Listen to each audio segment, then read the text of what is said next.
আমি বিছানায় শুয়েছিলাম, মনে হচ্ছিল তারা আসলে কিছুক্ষণ গল্প হবে। চোখ বন্ধ করে শুয়ে থাকলেও ঘুম আসছিল না, অপেক্ষা করছিলাম কখন তারা আসবে। প্রায় 1 ঘণ্টা পরে কথা বলতে বলতে তারা ঘরে ঢুকল। খালা মাকে বলল, তুই কি মাঝখানে শুবি? মা মৃদু হেসে বলল, না, তুই মাঝখানে শুয়ে পড়। কিছুক্ষণ পর মৃদু কণ্ঠে কেউ ডাকল, তুই কি ঘুমিয়ে পড়েছিস? আমি চুপচাপ রইলাম, আর কিছু না বলেই, আজকের গল্পটা অনেক বেশি স্পেশাল, তাই কেউ মিস করো না। দয়া করে গল্পগুলো ভালো লাগলে ভিডিওটি লাইক, শেয়ার এবং চ্যানেলটি সাবস্ক্রাইব করো প্লিজ। আমার নাম কুনাল। বেশ কিছুদিন ধরে আমার খালার বাড়ি যাওয়ার সুযোগ হয়নি। খালা মাঝে মাঝে ফোন করতেন, কিন্তু সেই সময় আমি আমার মাস্টার্স ডিগ্রির ফাইনাল পরীক্ষার প্রস্তুতিতে খুব ব্যস্ত ছিলাম। এখন পরীক্ষার ফলও বেরিয়ে গেছে এবং আমি একটা ভালো চাকরির সন্ধানে আছি। তবে খালার সাথে কাটানো মধুর মুহূর্তগুলো এখনও আমার মনে গেঁথে আছে।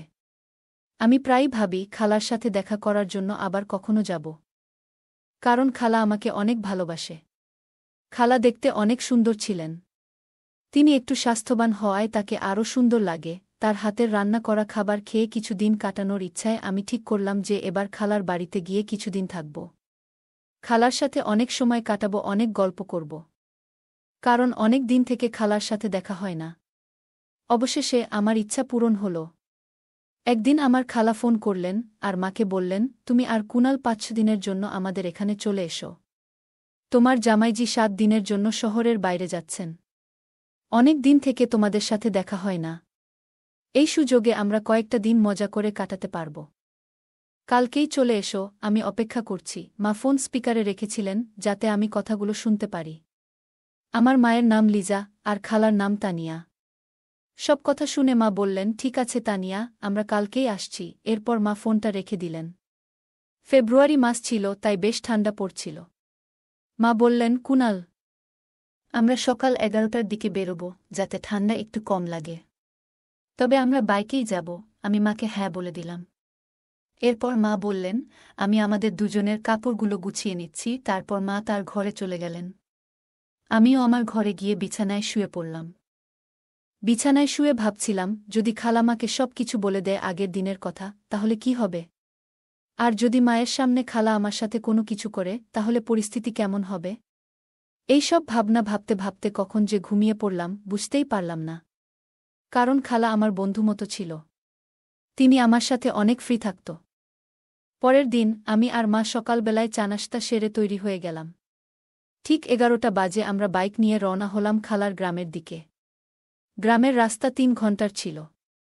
আমরা দুজনেই নিজের চিন্তায় মগ্ন ছিলাম। শহরের সীমানা ছাড়ানোর পর কাঁচা রাস্তা শুরু হল। বাইকের পেছনের সিটটা একটু উঁচু থাকায় মা বারবার আমার সাথে ধাক্কা খাচ্ছিলেন। আমি মাকে বললাম, ভয় পেও না মা, আমাকে শক্ত করে ধরে রাখো। মায়ের বাইকে চড়ার অভ্যাস কম, তাই মা এক হাতে আমার কাঁধ শক্ত করে ধরলেন আর অন্য হাত দিয়ে আমার পায়ের উপর আঁকড়ে ধরে বসে রইলেন। বাইকটা কাঁচা রাস্তায় একটু কাঁপছিল, তাই মা পেছন থেকে আমাকে আঁকড়ে ধরেছিলেন। রাস্তায় প্রচুর গর্ত ছিল, তাই আমি বাইকটা আস্তে চালাচ্ছিলাম। হঠাৎ একবার আমি একটি গর্ত এড়িয়ে চলার চেষ্টা করছিলাম, তখন বাইকের চাকা আরেকটি গর্তে পড়ে গেল। আমরা দুজনেই একটু উঁচুতে লাফ দিলাম, আমরা গাড়ি থেকে পড়ে গেলাম। মায়ের কোমরে আর পায়ে ব্যথা পেয়েছিল। এক মুহূর্তের মধ্যে এত কিছু ঘটল আমরা বুঝতেই পারলাম না। মা বললেন, কি ভয়ঙ্কর রাস্তাগুলো! মানুষ বাইকে কেমন করে এই রাস্তায় যাতায়াত করে কে জানে। আমি মাকে বললাম, মা, বৃষ্টির কারণে রাস্তার এই অবস্থা। আর একটু এগোলেই ভালো রাস্তা পাব। মা হেসে বললেন, ভালোই হলো। না হলে আমি ভেবেছিলাম তোর খালার বাড়ি পর্যন্ত এরকমই রাস্তা হবে। মনের মধ্যে কিছু প্রশ্ন ঘুরছিল। যেমন মা কি আসলেই সব কিছু বুঝেছেন? আর যদি বুঝেও থাকেন, তাহলে তিনি কেন হাত ছাড়লেন না, বরং আরও শক্ত করে ধরলেন? এসব ভাবতে ভাবতে আমরা গ্রামের কাছে পৌঁছে গেলাম। অবশেষে দুপুর 2টার দিকে আমরা খালার বাড়িতে পৌঁছে গেলাম। 15 মিনিট হয়ে গিয়েছিল। বাইকের শব্দ শুনে খালা উঠোনে এসে হাজির হলেন। আমাদের দেখে তার মুখে খুশির ঝিলিক ফুটল। তিনি তৎক্ষণাৎ মাকে জড়িয়ে ধরলেন, মাও তাকে শক্ত করে আলিঙ্গন করলেন। দুজনেই একে অপরের খবরাখবর নিতে ব্যস্ত হয়ে পড়লেন। অনেক দিন পর তাদের দেখা হল। তারপর মা বাড়ির ভেতরে চলে গেলেন। এরপর খালা আমাকে জড়িয়ে ধরে বললেন, কি রে দুষ্টু, এত দিন হয়ে গেল, আসার নাম নেই। আর হ্যাঁ, তুই এত সাজগোজ করে কেমন করে এলি? এবার তোর মাকে সব বলতেই হবে, আর তোর বিয়ের কোথাও বলতে হবে, যাতে তাড়াতাড়ি তোর বিয়ে দেয়া যায়। আমি একটু দূরে সরে গিয়ে বললাম, কি বলছো খালা, এসব কি? খালা হেসে বাড়ির ভেতরে চলে গেলেন, আর আমি বাইক থেকে ব্যাগ নিয়ে ভেতরে ঢুকে পড়লাম। মা আর খালা তখন রান্নাঘরে গল্প করছিলেন। আমি ব্যাগ রেখে ফ্রেশ হতে চলে গেলাম। ফ্রেশ হয়ে কাপড় বদলানোর পর বড় ঘরে গিয়ে বসলাম। এদিকে মা আর খালা ডাইনিং টেবিলে খাবারের প্লেট সাজাচ্ছিলেন। হঠাৎ খালা আমাকে ডেকে বললেন, এসো, খেতে বসো। আমি তাদের সাথে বসে খাবার খেতে শুরু করলাম। খাওয়ার সময় বিভিন্ন বিষয় নিয়ে কথা হচ্ছিল। সবার সঙ্গে মজা করতে করতে খাওয়া শেষ হল। তখন মা বললেন, তানিয়া, কি বলবো তোকে? রাস্তা এতটাই খারাপ ছিল যে বাইকে ধাক্কা খেতে খেতে আমার কোমর আর শরীর ব্যথা হয়ে গেছে। পুরো শরীরটাই যেন ব্যথায় ভরে গেছে। এখন তুই কিছু কর, আমি বেশ অসুস্থ হয়ে পড়ছি। এ কথা শুনে খালা বললেন, কোনো চিন্তা করিস না, কুনাল খুব ভালো মালিশ করে। একবার আমারও শরীর খুব ব্যথা করছিল, তখন ওই আমাকে মালিশ করেছিল। তারপরে আমার পুরো শরীর একদম হালকা লাগছিল। এত কথা বলে খালা আমাকে চোখ মেরে বললেন, কুনাল, তোর মায়ের শরীরটা ব্যথা করছে, মালিশ করে দিস, পরে আরাম পাবে।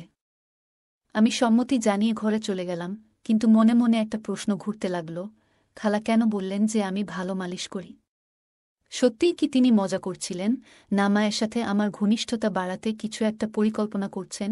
খালার এই আচরণের পেছনে কি উদ্দেশ্য ছিল তা ভেবে আমার মধ্যে অস্থিরতা বাড়ছিল। খালা আর মা তখন রান্নাঘরে পরিষ্কার করছিলেন, আর আমি দূর থেকে তাদের দিকে নজর রাখছিলাম। তাদের দেখতে এবং তাদের দুজনের সৌন্দর্য একই রকম মনে হচ্ছিল। তারা ধীরে ধীরে কথা বলছিলেন, তবে আমি ঠিকভাবে কিছু শুনতে পারছিলাম না। কিন্তু কেন জানি না, মনে হচ্ছিল তারা আমার কথাই বলছিলেন। কিছুক্ষণ পর তারা দুজনেই রান্নাঘর থেকে বেরিয়ে এসে বড় ঘরে বসে পড়লেন। তখন বেলা 4টা বাজে। খালা বললেন, লিজা, তুই একটু কাপড় বদলে নে। গাউন এনেছিস? যদি না আনিস তাহলে আমারটা নে। তারপর এক গ্লাস পানি খেয়ে শুয়ে পড়। তারপর কুনাল তোর শরীরটা মালিশ করে দেবে, যাতে তোর শরীরের ব্যথা কমে যায়। এতটুকু বলেই তারা দুজনে শোবার ঘরে চলে গেলেন। আমি বসে বসে ভাবছিলাম, জীবনে কখনো এমন ধরনের কাজ করিনি। কিছুক্ষণ পর খালা রান্নাঘর থেকে একটা পাত্রে কিছু নিয়ে এসে বললেন, চল, সময় হয়েছে।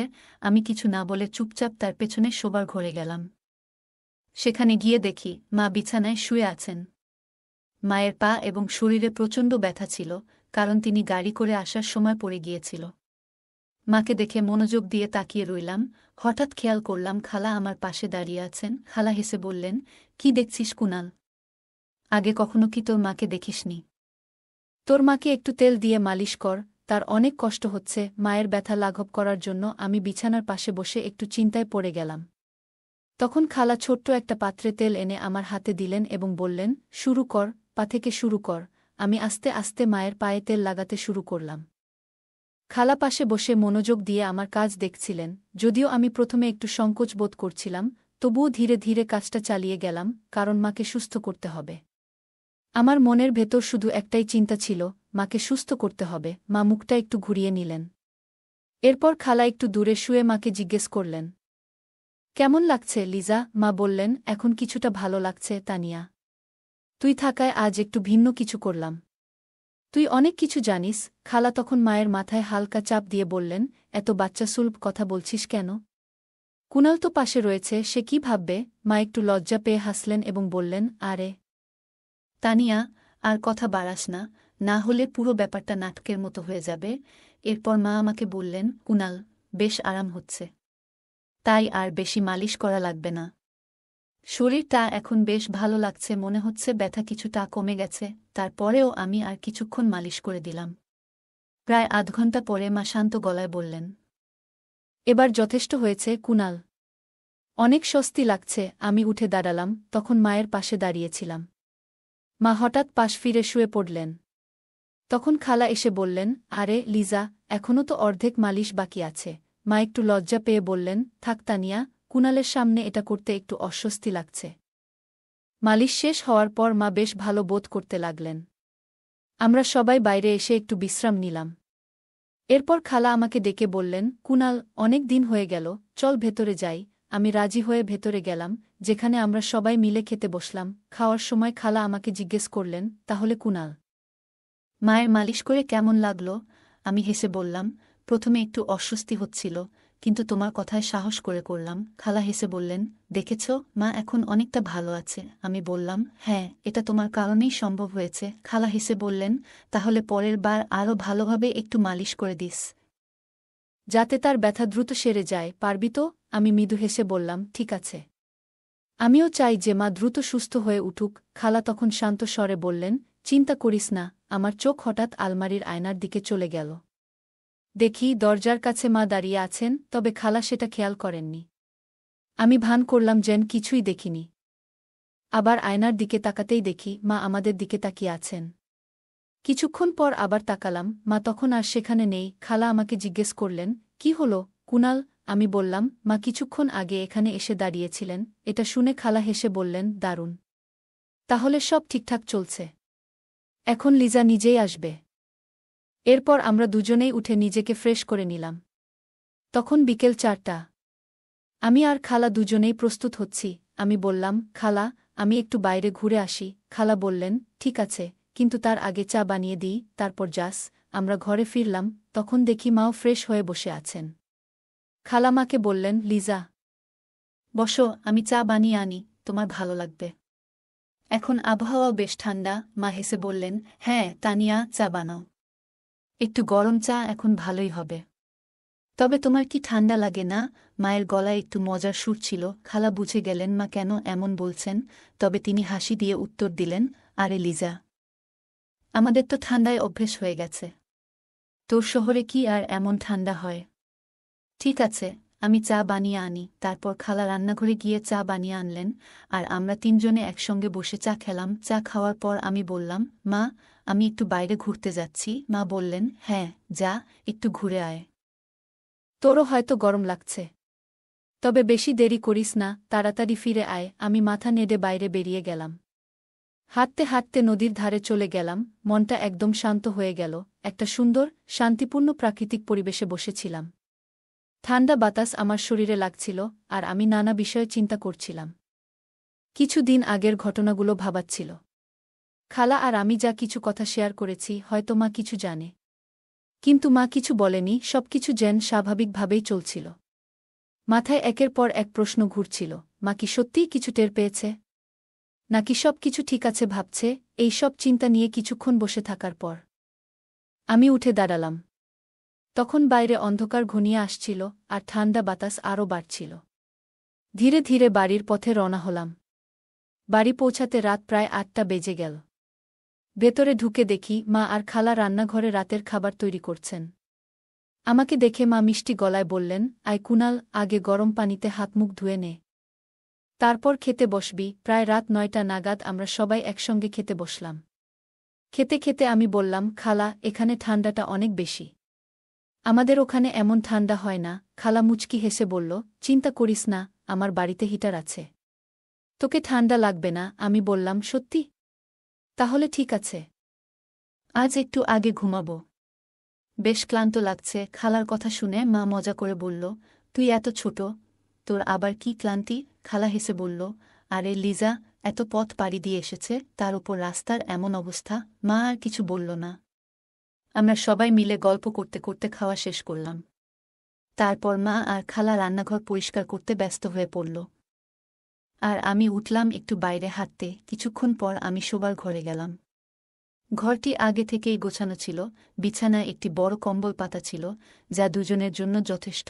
আমি কাপড় পরিবর্তন করে কম্বলের নিচে ঢুকে শুয়ে পড়লাম এবং দেওয়ালের দিকে মুখ করে চোখ বন্ধ করলাম। জানতাম অন্যরা রান্নার কাজ শেষ করে আসবে, তবে তখনও অনেক চিন্তা মাথায় ঘুরছিল। আমি বিছানায় শুয়েছিলাম, মনে হচ্ছিল যে তারা এলে গল্প হবে। যদিও চোখ বন্ধ করে শুয়েছিলাম, ঘুম আসছিল না।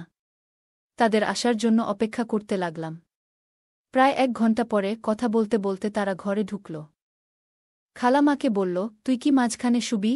মা হেসে উত্তর দিল, না, তুই শুইস না মাঝখানে। এই কথোপকথন চলতে থাকল, আর আমি চুপচাপ শুয়ে রইলাম। আমি শুয়ে থাকার ভান করছিলাম, ওদের কথোপকথন শুনতে শুনতে। কিছুক্ষণ পর ঘরটা একদম শান্ত হয়ে গেল। আমি আস্তে করে কম্বল সরিয়ে দেখলাম ঘরের আলো নিভিয়ে দেওয়া হয়েছে। মনে একটু স্বস্তি পেলাম, কারণ সবাই ঘুমিয়ে পড়েছে মনে হল।